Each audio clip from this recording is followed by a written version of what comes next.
কাকে চাই? এখানে তমাল বলে কেউ থাকেন? আমি তমাল। ও, আমি সৌরভ। আমি কিন্তু আপনার কাছে এসেছি। হ্যাঁ বলুন। না মানে আমার জন্য আপনার দোকানের একটা সাংঘাতিক ক্ষতি হয়ে গেছে। কিরকম?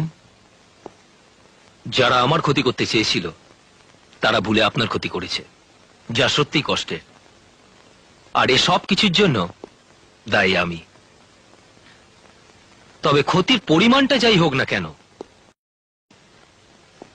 তা আমি পূরণ করতে চাই। আপনি দিতে চাইলে যে আমি হাত পেতে নেব, এই ধারণা আপনার হলো কি করে? এই হাত ভিখারির হাত নয়, এই হাত মেহনতি মানুষের। আমি মেহনত করে খাই আর মাকে খাওয়াই। বিশ্বাস করুন, আমি এখানে আপনাকে ছোট করতে আসিনি। আমার বাবা বিখ্যাত মুখার্জি গ্রুপ অফ ইন্ডাস্ট্রিজের মালিক সুদীপ্ত মুখার্জি।